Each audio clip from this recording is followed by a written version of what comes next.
तो आपकी आत्मा आत्मा की भूख क्या है?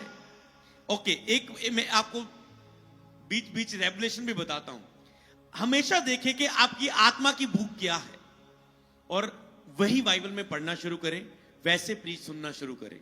अगर आप बढ़ना चाहते हैं, मतलब अब आप एग्जाम्पल के रूप में आप प्रार्थना कर पा रहे हैं, मतलब आप प्रार्थना नहीं कर पा रहे, आपको पता मेरी प्रेयर लाइफ सेट नहीं, तो आपको सारा दिन बाइबल में प्रार्थना के विषय में पढ़ो। आपकी प्रेयर लाइफ सेट नहीं है, आप मान लो शैतान से युद्ध करने को पढ़ रहे हैं। आपकी प्रेयर लाइफ सेट नहीं है, आप कुछ और पढ़ रहे हैं, विश्वास में बढ़ने को पढ़ रहे हैं। आपकी प्रेयर लाइफ सेट नहीं है, आप पुराने नियम की स्टोरियां पढ़ रहे हैं, आप कुछ भी कर रहे हैं। आप प्रेयर लाइफ सेट नहीं है, भजन संहिता से दिलेरी लेना चाहते हैं, तो आपको पता है प्रार्थना मेरे अंदर से भूख क्या, मैं सॉरी कि मैं प्रार्थना में बढ़ूं। प्रार्थना के बारे में बाइबल में अधिक से अधिक पढ़ना शुरू करें, प्रार्थना के सरमन सुनना शुरू करें, सर्च करके प्रार्थना के बाइबल वर्सेस गूगल में खोल लें, प्रार्थना के उससे सुने, मने उसी में टॉपिक में। तो अब आपको पता मैं प्रार्थना कर पा रहा हूं, पर मुझे प्रभु की उपस्थिति चाहिए, मैं उसको देखना चाहता हूं, सुनना चाहता हूं, बातें करना चाहता हूं। तो अब आपका विषय क्या है? परमेश्वर की उपस्थिति। प्रार्थना तो आप कर रहे हैं रोज 2-3 घंटे, आप प्रभु की उपस्थिति के साथ आमना सामना करना चाहते हैं, उससे भरना चाहते हैं, तो आपका विषय वो होगा, आप उसके विषय में सुनेंगे, उसी के विषय में काम करेंगे।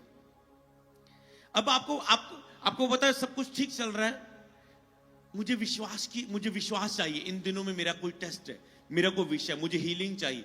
अब मुझ में विश्वास बहुत कम है, इन दिनों में मुझे विश्वास की जरूरत है। अपनी आत्मा में देखें आपको क्या जरूरत महसूस हो रही, तो विश्वास के बारे में मनन करना शुरू करें। मनन कैसे करेंगे? आप बाइबल वो टॉपिक निकालेंगे, आप स्टडी बाइबल निकालेंगे, आप विश्वास के टॉपिक कहीं भी निकालेंगे, पुराना कोई सरमन निकालेंगे, अपनी कॉपी पर लिखा हुआ विश्वास का सरमन निकालेंगे, फेथ सीरीज निकालेंगे, यूट्यूब में अमृत संधू मिस्ट्री फेथ सीरीज खोल के। तो आपको पता है मुझे विश्वास इस समय बहुत जरूरी, मेरा आगे कुछ लक्ष्य है, मुझे विश्वास में बढ़ना उसके लिए बहुत जरूरी है। आप विश्वास के बारे में पढ़ेंगे, आपको महसूस हो रहा है कि नहीं मुझे अन्य भाषा में प्रार्थना करनी। सेम परमेश्वर भी आपसे ऐसे करता है, उसको आप कहते हैं प्रभु मैं बढ़ना चाहता हूं, ओके, उसको पता है आत्मा में जब आप प्रेयर में गए, वो आपको सिखाना शुरू करता है अन्य भाषा में आधा घंटा लगातार प्रार्थना करना शुरू कर। जैसे बीती सभाओं में संडे और वेडनेसडे मैंने आपको सिखाया, और आपने वेडनेसडे भी प्रीच को सुना होगा। तो परमेश्वर देखता है कि आपको क्या जरूरी, वो आपके स्पिरिट में डालता है, ये कर। आप कहते मुझे समझ, प्रभु क्या करूं क्या करूं? प्रभु कहता है ओके, स्तुति के भजन गा, आनंद के भजन गा। आप कोई सॉन्ग लगाते हैं, अचानक से कोई सॉन्ग आता है, ये सॉन्ग लगा के वर्शिप कर, प्रभु आपकी आत्मा बढ़ जाती। तो प्रभु देखता है जब आप बढ़ना चाहते हैं, प्रभु देखता है आपकी आत्मा में अब आपको क्या देना है। इसी तरह आपको देखना है मुझे अब आप आत्मा में क्या देना है। हो सकता है कई वक्त आप उठना चाहते हैं, आप गिरे हुए, आपको पता है क्या करूं क्या करूं क्या करूं, आपके अंदर से आवाज आ रही है कि मैं वर्शिप के गीतों को लगाना शुरू करूं, रोज कानों में लगातार आप वर्शिप कर रहे हैं, लगातार वर्शिप कर रहे हैं, स्तुति आराधना कर रहे हैं। स्तुति आराधना करते करते आप आत्मा आप पर उतरा, आपका बंधन टूट गया। समझ पा रहे? आप देखें आपकी आत्मा क्या मांग रही, आप किस लेवल पर आपकी आत्मा है, वो आगे क्या मांग रही है। ये आपकी आत्मा से हमेशा आपकी भूख होती, आत्मा की भूख होती, उसे पहचाने कि आत्मा के अंदर किस बात के लिए भूखी, आपको कहां बढ़ोतरी देखना चाहती है, उसमें बढ़े। वो आपको प्रार्थना में देखना चाहती है, आपको उपस्थिति के लिए, आपको पवित्र आग का बपतिस्मा दोबारा फिर से पाने के लिए कहती है, आपको बुट्टा चलाने के लिए भूख आ रही है, आपको सुसमाचार की भूख आ रही है कि मैं जाके लोगों को सुसमाचार सुनाऊं, मैं सुना नहीं पा रहा हूं, सुसमाचार सुना। आपको पता है मुझे सुसमाचार के बारे में पढ़ना है, मुझे आत्मा से परिपूर्ण होना है। तो उस विषय के लिए जो आपकी आत्मा की भूख हो रही, उस विषय में हमेशा कार्य करें। हालेलुया। अगले पॉइंट पर हम बढ़ेंगे। अगर आप प्रार्थना के प्रति, आपको देखना है कि आप प्रार्थना के प्रति जुनून खो तो नहीं रहे, पैशन को खो तो नहीं रहे, अपनी डिजायर को, अपनी इच्छा को, अपने जोश को, प्रार्थना के प्रति अपने जोश को खो तो नहीं रहे। हमेशा उस पर जब आपको लग रहा है खो रहे, हमेशा अलर्ट हो जाओ। अगर आप देखते हैं कि आपका प्रार्थना में बिताया समय कम हो रहा है, तो सीधा शत्रु आप पर हमला करने के लिए तैयार है, याद रखो। अगर आप सीरियस नहीं है इस विषय में, अगर आपको लगे मेरा प्रार्थना के लिए जुनून कम हो रहा है, मेरा प्रार्थना के समय, मेरा प्रार्थना में बिताया गया समय 2 घंटे से 1.5 घंटा, 1.5 घंटे से 1 घंटा, 1 घंटे से आधा घंटा रह गया, आधे घंटे से 2 दिन से नहीं रही, मतलब शत्रु पूरा तैयार है। इसके पीछे में शत्रु काम कर रहा है। मैं शैतान शब्द यूज नहीं कर रहा है, क्योंकि शत्रु आपका शरीर भी है, शत्रु आपका शैतान भी है, और शत्रु मनुष्य भी आपके लिए बनते हैं कि आपके लिए प्रार्थना में आप ना बैठ पाए। मनुष्यों को भी यूज करता है, मनुष्य भी यूज होते हैं। आपके नॉन बिलीवर फैमिली, आपके रिश्तेदार, आपका बॉस, आपका कोई भी दोस्त कि आपको बातों में ले गया फंसा के। तो ये सारा शरीर, शैतान, संसार मिलके आपके विरोध में काम करता है, आप आत्मिक जन के, क्योंकि लिखा है आत्मा के विरोध में शरीर, शैतान और संसार। प्रभु ने कहा तुम शरीर से हो इसलिए तुम मेरा विरोध करते, तुम मेरी बातों का बिलीव नहीं करते, तुम शैतान से हो। तो इसीलिए आपको, तो शत्रु शरीर, आपका शरीर जो शैतान है, तो वो तैयार है, सीधा ये अटैक है आपकी लाइफ के ऊपर, क्योंकि वो आत्मा का विरोधी है। धीरे धीरे ये आत्मा आपकी बुझ जाती है, आपकी रोशनी कम हो जाती है, आपकी आत्मिक शक्ति कम होनी शुरू हो जाती है। अगर आप प्रार्थना ना करें, आपकी रोशनी बुझने लग जाती है। लेकिन आत्मा को ना बुझाओ, आपकी आत्मा जो सामर्थ्य शक्तिशाली, वो बुझने लग जाती है।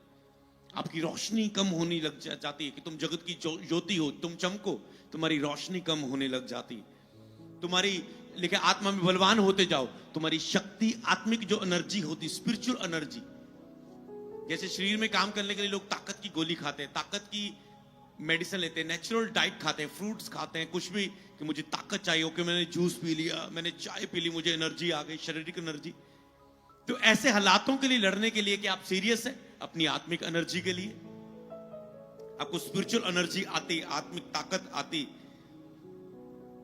तो इसीलिए धीरे धीरे आपकी आत्मा बुझ जाती है। अगर आपका प्रार्थना का समय कम हो रहा है, याद रखो आपकी आत्मा बुझ रही है। जैसे मोमबत्ती का मोम खत्म हो रहा है, धीरे धीरे धीरे धीरे धीरे वो लाइट कम होती, कम होती, जब मोम खत्म हो गया गिर जाती। इसी तरह प्रार्थना जैसे आपकी कम होती, तो आपकी रोशनी कम होती, आपकी आत्मा कमजोर होती। अगर तुम्हारा और तुम्हारे आसपास कोई बदलाव नहीं हो रहा है, तो तुम्हें अपने प्रार्थना के जीवन के लिए सीरियस होना होगा। अगला पॉइंट, अगर तुम्हारे आसपास तुझे देख रहा है कोई बदलाव नहीं हो रहा है, तो तुम्हारा सबसे पहला विषय प्रार्थना में उठना है। अगर तुम देख रहे हो मेरे आसपास कोई बदलाव नहीं हो रहा है, तो तुम्हें अपने प्रार्थना के जीवन के लिए सीरियस होना जरूरी है। सीरियस होना ही होगा। अगर आसपास कोई बदलाव नहीं, तो तुम्हें अपने प्रार्थना के जीवन के लिए सीरियस होना है, बिल्कुल सीरियस। तो इसीलिए आपको इसे समझ के चलना है, क्या मेरे आसपास कोई बदलाव हो रहा है? अगर आप वही हैं, तो आपको अपने आप को चेक करने की जरूरत है। हालेलुया। मान लो अगर एक व्यक्ति है, सीरियस होना किसे कहते हैं, मतलब आप एक व्यक्ति को खाना आप खा रहे हैं, पर आपको खाना पचे ना, या खाना लगे ना, आप कमजोर हो जाते। आप कहते मैं खाना खा रहा हूं, मुझे खाना लग नहीं रहा। आप क्या होते? सीरियस होते। आप कहते हैं ओके मुझे डॉक्टर के पास जाना है, कोई छोटी मोटी मिस्टेक तो नहीं कि मैं खाना खा रहा हूं, मुझे लग नहीं रहा, मेरा बच्चा कमजोर होता जा रहा है, मेरी बॉडी कमजोर होती जा रही, तो आप उसे सीरियस होते हैं। इसी तरह जब आप अपनी आत्मिक ग्रोथ के लिए, क्या आप अपनी आत्मिक ग्रोथ के लिए सीरियस हैं? क्या आप अपनी आत्मिक ग्रोथ के लिए सीरियस हैं कि मेरे आसपास कोई बदलाव नहीं हो रहा है? बच्चा, अगर आप किसी के, जब छोटा बच्चा होता है, 1-2 साल के बाद अगर वो बोलने ना लगे, मां को चिंता हो जाती, ओ मेरा बच्चा 1 साल हो गया, 2 साल हो गया, बोल नहीं रहा, कुछ भी शब्द नहीं बोल रहा है, तो उसको चिंता होने लगती है। 3 साल का हो गया, 4 साल हो गया, इसका माइंड उतना समझ नहीं पा रहा है, उसको चिंता होने लग जाती है, वो सीरियस हो जाते हैं उसके लिए। जब आपके आसपास कुछ बदलाव नहीं हो रहा है, ग्रोथ नहीं हो रही, तो क्या आप आपको सीरियस होना होगा आत्मिक जीवन के लिए। आप स्टेप लेते, डॉक्टर के पास जाते, तो क्या आप अपनी आत्मिक जीवन के लिए स्टेप ले रहे हैं? कि मुझे बाइबल के पास जाना है, मुझे प्रेयर के पास जाना है, मुझे चर्च में रेगुलर जाना है इन दिनों, क्योंकि मुझे सीरियस होना होगा अपने आत्मिक जीवन के लिए। क्या आप उसके लिए आप सीरियस हैं? तो प्रार्थना के प्रति आपको समझ को प्राप्त करनी, प्रार्थना ये विषय होना चाहिए कि मुझे प्रार्थना के प्रति समझ होनी चाहिए। एक मजबूत प्रार्थना वाला जीवन आपको जीना है, ये आपका लक्ष्य होना चाहिए। आपके प्रार्थना का जीवन नाश करने के लिए दुष्ट की चालों को हमेशा समझना है कि मेरे प्रार्थना का जीवन को नाश करने के लिए दुष्ट रोज चालें बनाता है, रोज चालें, प्रतिदिन सिस्टम क्रिएट होता है शैतान के द्वारा।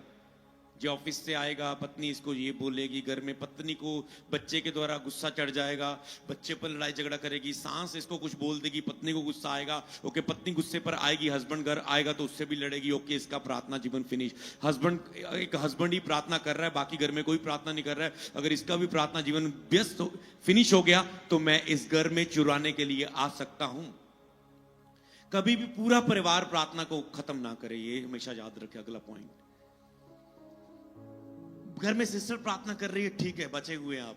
वाइफ प्रार्थना कर रही है, हस्बैंड प्रार्थना कर रहा है, क्योंकि वो प्रार्थना कर रहे हैं, प्रभु इनको उठा, इनको उठा, इनको उठा। अगर सब खत्म होगी परिवार में प्रार्थना, तुम खतरे में हो, बड़े खतरे में हो। तो मूर्ख लोग हैं जो खुद तो शारीरिक है, जो घर में एक बंदा प्रार्थना कर रहे हैं उसको भी शारीरिक बना रहे हैं, उसको भी कह रहे आओ मैरिज में चलें। अरे तुम उसके कारण बचे हुए हो। कई लोग चर्च में इसलिए बचे कि वो चर्च आ रहे हैं। लॉकडाउन में पूछो लोगों का हाल क्या हुआ था, जब उनको चर्च की संगति नहीं मिली थी, आत्मा सामर्थ्य नहीं, गुजारा करने की कोशिश कर रहे थे ऑनलाइन पर नहीं हो रहा था। जिन्होंने पर्सनल प्रेयर पर जीत ही नहीं पाई, जो चर्च में चार्जिंग लेकर घर में पर्सनल प्रेयर नहीं कर पा रहे थे, तो वो चर्च की चार्जिंग के बिना पर्सनल प्रेयर कैसे कर लेते? तो वो डाउन हो गए, क्योंकि उनको चर्च में ही चार्जिंग मिलती थी, आत्मा उनकी शक्तिशाली हो जाती थी। चर्च में 2 घंटे आराधना, 1 घंटा विश्वास की गवाहियां, 1 घंटा प्रीच, कभी ले हैंड, कभी ऑयल से प्रार्थना, कभी प्रभु भोज पश्चाताप की प्रार्थना, कभी वो इकट्ठे होने वाली प्रार्थना, आराधना, स्तुति। किसी के अधीन, पता है आपको उठ के नहीं जाना है, घर से आप अपनी मर्जी के मालिक होते हैं, चर्च में आप प्रभु की मर्जी से चलते हैं, एक आत्मिक सिस्टम के नीचे। तो इसीलिए आपको इसके प्रति सीरियस होना जरूरी है।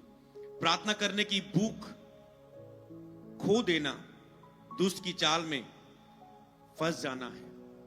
अगर आप प्रार्थना की भूख खो रहे हैं तो समझ लो दुष्ट की चाल में आप फंस रहे हैं। अगर आप प्रार्थना की भूख खो रहे हैं, प्रार्थना करने की भूख खो रहे हैं, तो इसे अपना मसला ना समझो, दुष्ट की फंसने वाले हो तुम, दुष्ट की चाल है। अगर तुम उसकी भूख खो रहे हो तो तो आपको याद रखना है, अगर प्रार्थना की भूख खो दी आप फंस रहे हैं। अगर आप खाने की भूख खो देते हो, इसका मतलब आपके शरीर में कुछ खराबी चल रही। आपको पता खाने की भूख नहीं, मुझे भूख ही नहीं लग रही, इसका मतलब शरीर में, बच्चे के पेट में, शरीर में कुछ खराबी चल रही है, उसे खाने की भूख नहीं लग रही। इसका मतलब अगर आपको प्रार्थना की भूख नहीं लग रही तो आप कुछ खराब हो रहा है, कुछ सिस्टम, शत्रु उसके पीछे में काम कर रहा है, आपको सीरियस होना होगा। तो आज का टॉपिक आप क्या सीख रहे हैं? प्रार्थना के लिए सीरियस होना, अपने प्रार्थना के जीवन के लिए सीरियस होना, भूख कम नहीं होने देना, प्रार्थना करने वाला मन प्राप्त करना। तो कैसे प्रार्थना करने वाला मन प्राप्त होगा? जब तक आप अपने आप के लिए मर नहीं जाते। अगर हम यहां पर पढ़े यूहन्ना की किताब में उसका 12 अध्याय उसकी 24 से 26 में यहां पर लिखा है, कहता है मैं तुमसे सच कहता हूं, जब तक गेहूं का दाना पड़कर मर नहीं जाता वह अकेला रहता है, पर जब मर जाता है तो बहुत फल लाता है। जब गेहूं का दाना जब तक मर नहीं जाता वो अकेला रहता है, पर जब मर जाता है तो जब गेहूं का दाना बोया जाता है तो वो क्या होता है? जब वो पैदा करता है, क्या अपने जैसे दानों को पैदा करता है। जब तक वो टूटता नहीं है, फटता नहीं, तब तक वो अपने जैसे और दानों को पैदा नहीं कर सकता। उसे फूटना होता है, उसे टूटना होता है और दानों को फिर वो जन्म देता है। अगर आप इसे कहें कि सब कुछ परमेश्वर पर निर्भर है, प्रभु मुझसे प्रार्थना करवाएगा, वो ही दया करेगा, प्रभु दया कर, मैं प्रार्थना नहीं कर पा रहा हूं, दया कर, दया मांगनी जरूरी, दया साथ चलती रहे, दया मांगना, पर तुम्हारे अपने कदम भी बढ़ने चाहिए। तुम कह रहे हो मैं अपने कदम बढ़ा रहा हूं, मैं अपना रोल पूरा कर रहा हूं, दया कर प्रभु, दया कर प्रभु, दया कर प्रभु, दया कर। कौन सा कदम उसने तेरा उठा लेना है और तुझे ऊंचाइयों पर ले जाना है, आपको नहीं पता, फिर वो दया हो जाएगी। हालेलुया। पर आपको कदम बढ़ाते रहना है। प्रेर तो 1:8 में लिखा, जब पवित्र आत्मा तुम पर आएगा तुम सामर्थ पाओगे। यहां पर एक भेद को समझते हम। चेलों को बोला था कि तुमने इंतजार करना है, जब तक वो दिन ना आए तुम्हें इंतजार करना है, जब पवित्र आत्मा तुम पर आएगा तुम सामर्थ पाओगे। ओके, तो पवित्र आत्मा से अभी ये चेलों को भरना था, पर इससे पहले वो क्या कर रहे थे? प्रार्थना। प्रेरितों 2:1 से 4। कई लोग ज्यादातर लगता है पवित्र आत्मा ही सब कुछ करेगा, तो यहां से एक भेद को समझे। लेकिन जब पेंतिकोस्त का दिन है तो वे सब एक जगह इकट्ठे थे। एक आकाश से बड़ी आंधी का से सनसनाहट शब्द हुआ, सारी आयतें आपके सामने, पता है। तो वे सब एक जगह इकट्ठे थे। अब चेले ने क्या किया था? उन्होंने वचन को फॉलो किया था। समझ पा रहे? आपको वचन मिला है, वचन को प्रभु ने, जब तक स्वर्ग से सामर्थ्य ना पाओ प्रचार के लिए ना निकलना, वचन दिया था। तो वो क्या कर रहे थे? वचन को फॉलो कर रहे थे। प्रार्थना में बैठे थे, रोज प्रार्थना कर रहे थे, जो सिखाई थी। धन्यवाद प्रभु की प्रार्थना है, हमारे पिता तुझे स्वर्ग में तेरा नाम पाक माना जाए। दाऊद के कुछ भजन गा रहे थे, स्तुति के भजन गा रहे थे। कुछ मूसा के समय प्रभु की जीत को याद कर करके प्रभु का धन्यवाद करते थे, उसके आश्चर्य कर्मों के लिए धन्यवाद दे रहे होंगे। तो वो प्रार्थना कर रहे थे। तो अभी क्या पवित्र आत्मा तो उतरा नहीं था, फिर भी वो प्रार्थना कर रहे थे। बड़े संकटों में आए थे, तितर बितर हुए थे, इकट्ठे हुए थे प्रार्थना के लिए। जीसस सूली पर सुनसान हो चुके हालात, पूरे दुखी हालात, पर ये इकट्ठे होकर प्रार्थना कर रहे। इसका मतलब वो शरीर का विरोध कर रहे थे वचन की आज्ञाकारिता के लिए। ओके, तो सामर्थ कब आई? एक दिन प्रार्थना करने से? वो रोज लिखे, प्रतिदिन इकट्ठे होते रहे, रोज वो प्रार्थना करते रहे। जैसे भी उनसे शरीर से हुई वो इकट्ठे रहे। जैसे वो रोज इकट्ठे होते रहे, बाकी कामों पे जा रहे, ये रात को इकट्ठे होके काम पर आके प्रार्थना कर रहे हैं, ये प्रार्थना कर रहे हैं, ये प्रार्थना में धीरे धीरे सब कुछ छोड़ के ये प्रार्थना में लगे रहे। इनको वो वायदा था, प्रभु वायदा पूरा करेगा। अब ये प्रार्थना, जैसे ये प्रार्थना करते रहे, अब ये आत्मिक जन बन गए। मतलब इनकी आत्मा तैयार हो गई। इनकी आत्मा, एक होता है परमेश्वर का आत्मा, एक होता है आपका आत्मा, आपका दिल, आपका हृदय। तो इसलिए जब भी प्रार्थनाएं करो, प्रभु से अपने दिल से धन्यवाद से शुरू करो। धन्यवाद प्रभु, आपने मेरे जिन में जय जय किया। पूरी आत्मा से और दिल से, अपने पूरे मन से प्रार्थना करें, ना कि शब्दों की एक धार्मिक रिलीजियस प्रेयर करें। शब्दों की प्रार्थना ना करें, अपने दिल से, अपने मन से, अपनी आत्मा से प्रार्थना करने की कोशिश करें, अपनी अंदरूनी आत्मा से। धन्यवाद प्रभु, मैं तेरी स्तुति करता, मैं तेरी तारीफ करता, उन सब बातों के लिए धन्यवाद। तेरी ही महिमा, तू महान है प्रभु। आप दिल की गहराइयों से प्रार्थना करें और धीरे धीरे आपकी प्रार्थना में वो शामिल हो जाता है पवित्र आत्मा। आप शुरू करते, इसलिए शुरू करें और बढ़े। वो रोज इकट्ठे हो रहे थे और रोज वो शरीर के विरोध कर रहे थे, प्रार्थना में अपने आप को बिठा रहे थे। जब मूसा भी रोज उस पर्वत पर प्रार्थना कर रहा है, जब पूरा उसका शरीर खत्म हो गया, परमेश्वर ने उससे बात की। इसलिए प्रभु अपने भेदों को उन लोगों से नहीं शेयर कर सकता जो लोग प्रार्थना रहित हैं, जिसका कोई संबंध नहीं है परमेश्वर के साथ। तो मूसा ने संबंध बनाया था। डैनियल 3 टाइम प्रार्थना करता था, कहते सुबह पुकार, दोपहर को, शाम को। तो इसीलिए उनका संबंध था, तो ही प्रभु उनसे भेद शेयर कर पाया। तो ही दानियल को इतने सपने आ रहे, इतने सपनों के अर्थ पता चल रहे हैं। राजा को बता रहा है, राजा तुझे ये सपना आया, सोचो, अर्थ तो बता देगा। राजा कह देगा मुझे ये सपना आया, मेरा अर्थ बताओ जी। कोई नहीं बताएगा, मैं मार दूंगा सबको। आओ सारे पढ़े लिखे विद्वान लोग। कहता मैं अपना सपना नहीं बताऊंगा, सपना भी तुम बताओ मुझे क्या आया, उसका अर्थ भी बताओ।